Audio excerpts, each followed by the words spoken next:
A great morning. What's up, everybody? Dr. Sean J. Harris here, Generational Wealth Academy.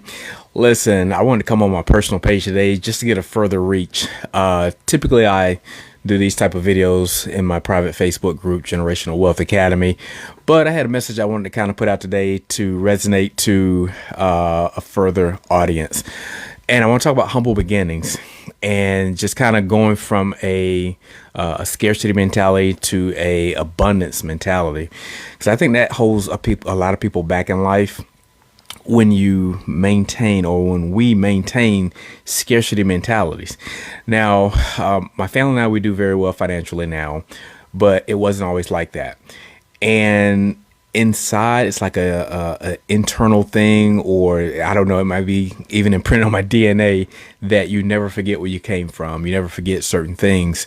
So as I was getting up this morning, preparing my morning, I was just looking around. I was thinking about some things, and I really thought about this last night when I was cooking some soup.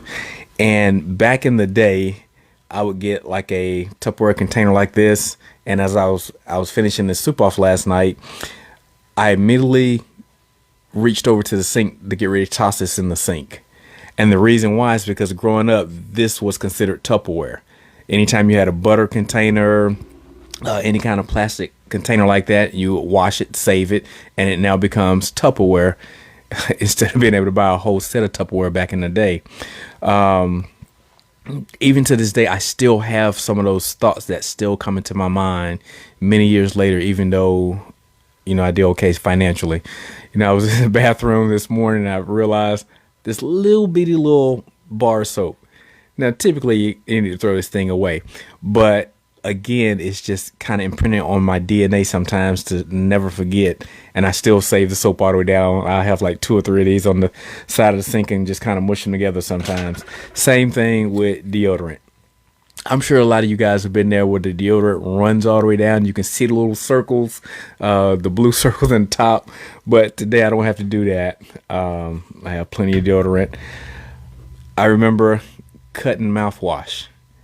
You would actually put half a cup in the thing and you backfill it with water. Or once you get down to this point where it's halfway, you fill it back up with water. Thankfully, I don't have to do that anymore. Remember toothpaste. I remember actually cutting the bottom of the toothpaste off, sticking the toothbrush down inside of the toothpaste and scrape out every single bit of toothpaste. And again, that was just kind of having a scarcity mentality. And just a lot of times that's just where people were in that time in their life or whatever, in that place, in that space. But thankfully today, I just look back and be so grateful and thankful for not having to be in that situation. But again, mentally, sometimes you just can't let some of that stuff go sometimes. So again, a lot of you guys may see the posts that we share, places we go, things we do, but always remember, life wasn't always like that, and we never forget that, and we never take that for granted. And it keeps us humble, but at the same time, we want to be able to share with everyone that to be able to have more, to be able to do better, to do greater things, you have to be able to expand your mindset to think about abundancy and not scarcity. Many times when I'm flying on a plane, I just look out the window and I see nothing but trees, nothing but water. Whenever I'm at the ocean, I just think about how much food is in the ocean. But many times society will have you believe there's scarcity of things in life.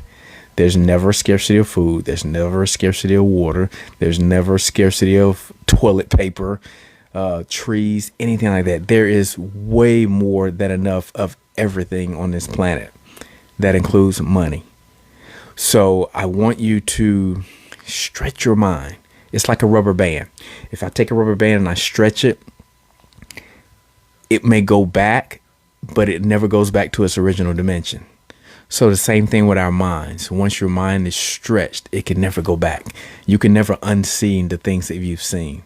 Many people know how to ride a bicycle. If you know how to ride a bicycle, you probably haven't ridden one in many years if you're my age. But if you give me a bicycle, I can run up and down the street just like I did when I was 6 years old, because that's a skill set that was learned many years ago, and it stays with you.